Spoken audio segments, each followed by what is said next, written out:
ফকটিয়াকৈ টকা পালে আমি খৰচ কৰিবলৈ কুণ্ঠাবোধ নকৰোঁ, কিন্তু সেই টকাখিনি যদি আমি কষ্ট কৰি ঘটো তেতিয়া আমাৰ কি হ'ব, খৰচ কৰিবলৈ আমাৰ কুণ্ঠাবোধ হ'ব বা বেয়া লাগিব। আৰু তেতিয়া আমি কি কৰিম, যিকোনো প্ৰকাৰে কেনেকৈ আমাৰ কম বাজেটত কামখিনি হয় সেইটো আমি ধান্দা কৰিম, নহয় জানো? নমস্কাৰ বন্ধু বান্ধৱীসকল, কি খবৰ আপোনালোকৰ? মোৰ বাৰু ভালে। আৰু এইবাৰ আহিল মৌমিতা মিত্ৰ বাউন্সাৰ লৈ পেলাই মানে কি হয় বিহু মঞ্চত প্ৰৱেশ। কেনেকুৱা খবৰ, কি সুন্দৰ সুন্দৰ এইবাৰ বিহু অনুষ্ঠানবিলাকত মানে তৰ্ক বিতৰ্ক কত কি হৈছে আৰু এইবিলাকৰ কাৰণ আপোনালোকে কি বুলি ভাবে বাৰু?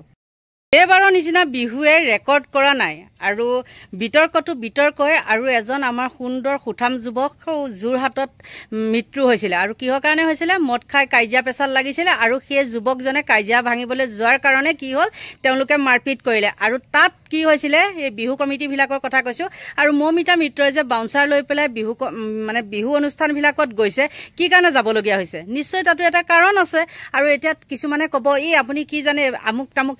কোনখন বিহু কমিটিয়ে সুস্থভাৱে পৰিচালনা কৰিছে কওকচোন? কাৰণ মই যে ক'লোঁ ফকটীয়া টকা পাইছে বুলি, কাৰণ মামায়ে প্ৰতি বছৰে মানে এতিয়া বিজেপি চৰকাৰ অহাৰ পৰা কি কৰিছে, 3বাৰমান এতিয়ালৈকে হ'ল নেকি, প্ৰতিখন বিহু কমিটিকে পইচা দিয়ে।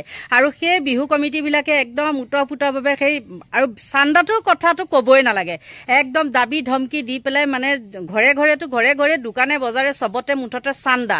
আৰু এই চান্দা তুলি তুলি যেতিয়া ফকটীয়াকৈ পইচা পাব আৰু ৰাতি হ'লে মদ খাব, পাৰ্টি কৰিব, তাৰপিছত যি কেইটকামান থকাৰ পিছত আকৌ কি কৰে, সেই গায়ক গায়িকা আনিবলৈ চায়।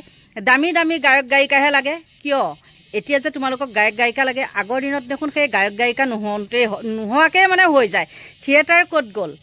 ইমানে যে অসমীয়াগিৰি দেখাবলৈ যায়, ইমান একেবাৰে এই জয়াই অসম ক'বলৈ যায়, আপোনালোকৰ সেই আগৰ বিহুবিলাক ক'ত গ'ল?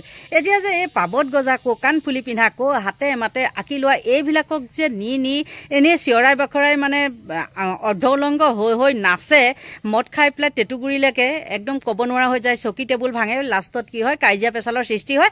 আৰু পিছত কি হয়, আকৌ শিল্পীসকলকে কিছুমান বদনাম দিয়ে যে গান এনেকুৱা গালে তেনেকুৱা গালে, আৰু পইচা পাতিৰ পৰা লাগি গ'ল গন্ধগোলখন।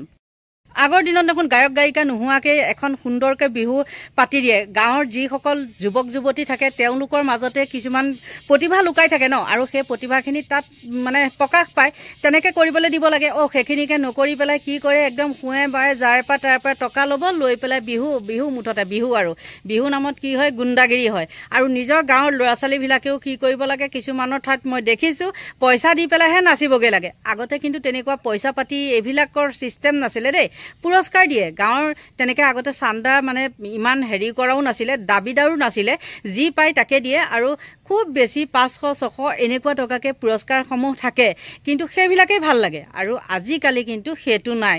খুব বেছি তেতিয়া মানে 10,000 টকা আছিলে। এতিয়া সেইদিনাখন দেখিলোঁ মই, সেয়া দিগন্ত ভাৰতীটো গ'লেই মানে মুঠতে প্ৰতিটোৱে এটাকে নাম ল'বলৈ গ'লে মানে লিষ্টখন বহুত দীঘল হৈ যাবগৈ।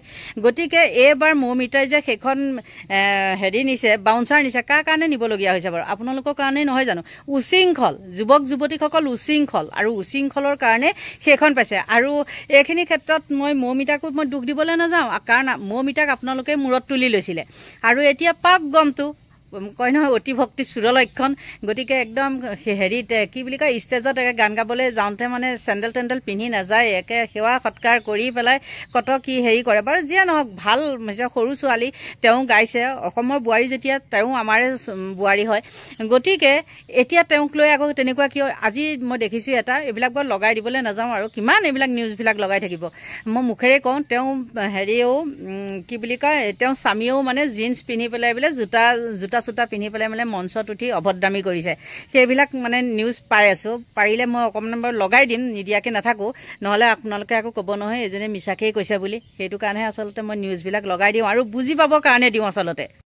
সিদিনা আৰু এটা অনুষ্ঠানত মই তেওঁক দেখিলোঁ, বিহু কমিটিৰ মানুহখিনিক তেওঁ কৈছে যে আপোনালোক আঁতৰি যাওক, নহ'লে মই গান গাব নোৱাৰিম। ঠিকেই কৈছে, তোমালোকে বিহু গাবলৈ মাতিছা, তেওঁ বিহু গাব নহয়, কিন্তু সেই গামোচা এখন পিন্ধি পেলাই বেজ এটা লৈ তোমালোকে থিয় দি পেলাই সেই ষ্টেজটোৰ ওপৰত কিয় মানে হেৰি কৰি থাকা, পাৰ্চাৰি কৰি থাকা? কোনো কথা নাই বতৰা নাই, স্পীকাৰ এটা ল'ব, লৈ পেলাই তাৰ লগত আকৌ 10টামান উঠি লৈ পেলাই ইফালৰ পৰা সিফাল সেইখন কৰি থাকে।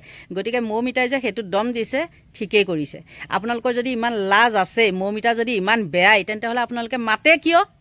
বাৰু যি কি নহওক আৰু মই বেছিকৈ কৈ থাকিবলৈ নাযাওঁ মৌমিতা মিত্ৰই যোনখন বিহু কমিটিত মানে বাউন্সাৰ লৈ পেলাই গৈছিলে সেই যুৱকজনে কি স্পষ্টীকৰণ দিছে আপোনালোকৰ মাজলৈ অলপ আগবঢ়াই দিলোঁ চাই লওক অনুষ্ঠানত তেখেতলোকে গৈ পোনপ্ৰথমে কিবা শকত দুজনীমান বাউন্সাৰ লৈ আহিছে যিটো অসমীয়া যিটো সংস্কৃতিত নপৰে তাৰমানে কাষত বাউন্সাৰ দুজনী লৈ আহিছে গোটেই ৰাইজক গতিয়াই মেলি উঠিছে ষ্টেজত আমি আমাৰ সোণাৰী চাপৰি সন্মিলিত ৰঙালী বিহুৰ পৰা এটাই আহ্বান জনাবলৈ বিচাৰিছোঁ সমূহ অসমৰ যিসকল বিহু অনুষ্ঠিত কৰা সমিতি আছে তেওঁলোকক মানে অনুৰোধ কৰিব বিচাৰিছোঁ যাতে এই মৌমিতা মিত্ৰ নামৰ এই বংগৰ যিগৰাকী বেপাৰী গায়িকা এইগৰাকী যাতে কোনো কাৰণতে ভৱিষ্যতে অনাগত দিনত যাতে বিহুৰ মঞ্চত গীত পৰিৱেশনৰ কাৰণে আহ্বান নকৰে যদিহে আমন্ত্ৰণ কৰে আপোনালোকে কিন্তু ভয়ংকৰ সমস্যাৰ সন্মুখীন হ'ব তাক লৈ আহা তেখেতক সন্মুখত লৈ আহা আৰম্ভণিৰ পৰা বেয়াকে কমেণ্ট কৰি আছে মই চাইছোঁ কমিটিৰ এজন সদস্যৰ বাবে বেলেগক মই বেয়া ক'ব নোৱাৰো কেতিয়াও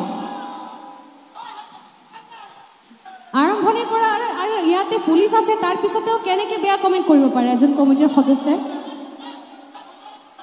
তেখেত সেক্ৰেটাৰী হ'ব পাৰে কিন্তু সেক্ৰেটাৰী হৈ তেখেতৰতো ৰেছপনচিবিলিটি থকা লাগেনে মই আৰম্ভণিৰ পৰা চাই আছোঁ কিয় হ'ব এনেকুৱা মই কমিটিৰ সকলো সদস্যক অনুৰোধ কৰিছোঁ ষ্টেজটো খালী কৰি দিব লাগে প্লিজ মানে এনেকৈ গান গোৱা নাযায় বহুত অসুবিধা হৈ আছে মনিটৰ বক্সবিলাকৰ চাউণ্ড আৰু তাৰ কিবা কিবি আছে বহুত প্ৰব্লেম হৈছে ষ্টেজটো ফাঁকা কৰি দিব প্লিজ খালী কৰি দিব অকণমান এনেকৈ অপাৰেট কৰিবলৈ বহুত প্ৰব্লেম হৈ আছে সকলোৱে ওলাই যাব ষ্টেজৰ পৰা প্লিজ আমি সোণাৰী চাপৰি সন্মিলিত ৰঙালী বিহু এইবাৰ উদযাপন কৰিছিলোঁ ঢকুৱাখানা সোণাৰী চাপৰি সন্মিলিত ৰঙালী বিহু এই বিহুটোক লৈ এই অসমৰ জনপ্ৰিয় নিউজ চেনেল নিউজ লাইভত কিছুমান বাতৰি সম্প্ৰচাৰ হৈ থকা আমি দেখিবলৈ পাইছোঁ আমি জ্ঞাত নাছিলোঁ নিউজ লাইভৰ মানুহ আমাৰ উক্ত অনুষ্ঠানত সেইদিনা উপস্থিত আছিলে বুলি বিগত 30 এপ্ৰিল তাৰিখে আমাৰ অনুষ্ঠানলৈ আমাৰ যি বিহু অনুষ্ঠান আছিলে এই অনুষ্ঠানলৈ বংগৰ গায়িকা মৌমিতা মিত্ৰ আহিছিলে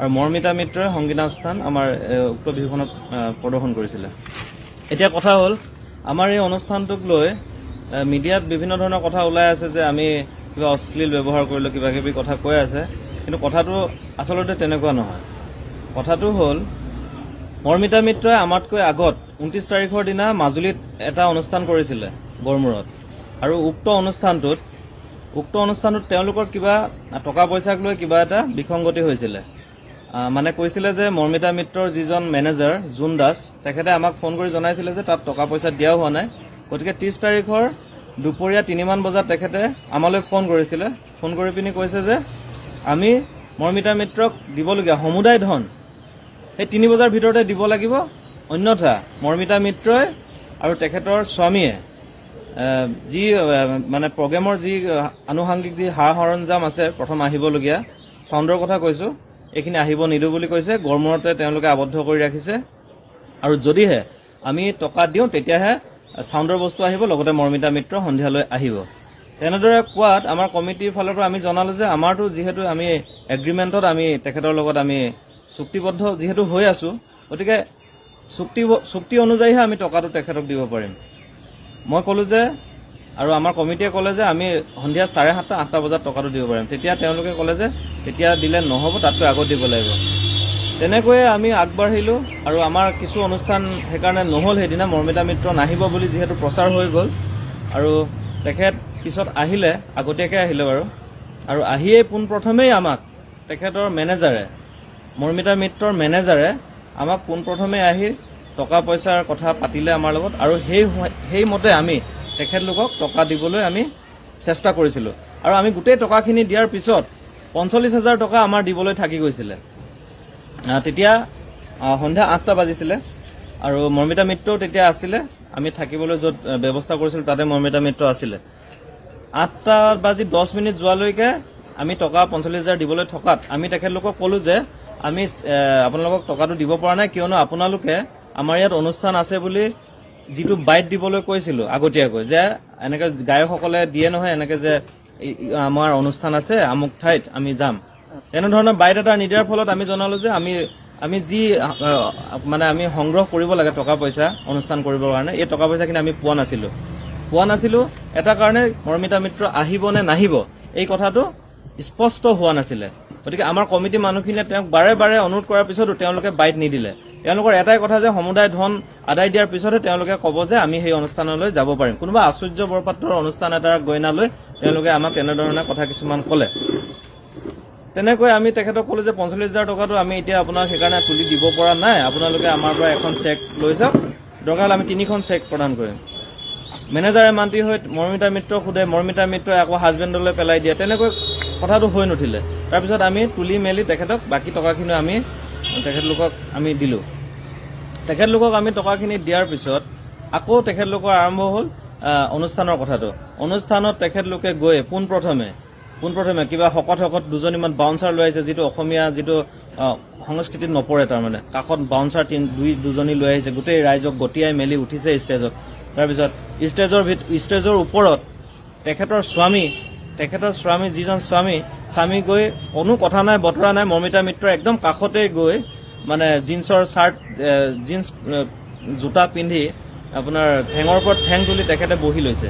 আৰু এই কথাখিনিত আমাৰ ডেফিনেটলি আমাৰ কমিটিৰ মানুহ ক্ষুব্ধ হৈছে, আৰু তাকে লৈ দুই এটা কথা বতৰা তেওঁলোকক আমি নোকোৱাও নহয়। আৰু তৃতীয়তে তেখেতলোকে অনুষ্ঠানটো যেতিয়া আৰম্ভ কৰিলে, আমাৰ কমিটি মানুহখিনিকে ষ্টেজৰ পৰা নামি যাবলৈ তেওঁলোকে বাৰে বাৰে কৈ আছে। আৰু সেই কথাটো আপোনালোকক যদি সেই ফুটেজত আপোনালোকে চালে আপোনালোকে দেখিবলৈ পাব। আৰু তেনেধৰণে যদি এগৰাকী শিল্পীয়ে কথা নাই বতৰা নাই কমিটিৰ মানুহখিনিকে, যিখিনি মানুহৰ বাবে অনুষ্ঠানটো হৈ উঠিছে, সেই মানুহখিনিকে যদি নামি যাবলৈ কয়, সেই মানুহখিনিকে যদি ভিডিঅ' এটা কৰোঁতে বাধা প্ৰদান কৰে, তেতিয়াহ'লে তেওঁলোকে দুই এষাৰটো টান কথা শুনিবলগীয়া হ'বও পাৰে। সেই কথাটো আমি অস্বীকাৰ নকৰোঁ। বা মোৰ ফালৰ পৰা মই কৈছিলোঁ সেইদিনা যে আপোনালোকক টকা দি আমি অনুষ্ঠানলৈ মাতিছোঁ, গতিকে আমি ইয়াত ভিডিঅ' কৰিছোঁ, এইটো আমাৰ ব্যক্তিগত কথা, আপোনালোকৰ কথা নহয়। কিবা এটা কথা কোৱাৰ লগে লগে গৈ বাউন্সাৰজনীয়ে গৈ পিনি মৰ্মিতা মিত্ৰক কথাষাৰ কৈ থৈ আহে কাণত। তাই গান গাইছে, আকৌ কথাটো শুনি উল্টা পুল্টা কথা আকৌ আমাৰ মানে কমিটিক গালি পাৰিবলৈ আৰম্ভ কৰিছে। গতিকে কথাখিনি তেনেকুৱা ধৰণৰ। আৰু আটাইতকৈ চূড়ান্তত তেওঁৰ মানে অভদ্ৰামী, গিৰিয়েক আৰু মৰ্মিতা মিত্ৰৰ একদম চূড়ান্ত অভদ্ৰামী কি কৰিছে, আমাৰ যেনেকৈ অনুষ্ঠানটো চলি থকাৰ সময়ত গায়কে যেতিয়া ব্ৰেক লয়, কো ছিংগাৰক যেতিয়া গান গাবলৈ দিয়ে, মৰ্মিতা মিত্ৰই 11:30 বজাত অনুষ্ঠানত উঠি 1:10 অনুষ্ঠানৰ পৰা নামি গুচি গৈছে। আৰু তেওঁ এবাৰো কমিটিক জনোৱা নাই। আৰু আমাৰ নিশ্চয় দেখিলে যুৱকজনে কিখিনি কথা কৈছে। আৰু সেই যুৱকজনকো কওঁ, তোমালোকে কি মানে গাঁৱৰ কোনো লোকেল শিল্পী পোৱা নাছিলা নেকি? তোমালোকে কি মানে ফিতাহিত ওপৰতে টকা পাই পেলাই সেই তেনেকুৱা গায়ক মাতি নিছিলা? গতিকে তোমালোকৰ নিচিনা বিহু কমিটিবিলাকে তেনেকুৱা অপমান পাবই লাগে। সেইখিনিকে ক'লোঁ আৰু মোৰ চমু ভিডিঅ'টো ইমানতে সামৰণি মাৰিলোঁ। Bye bye.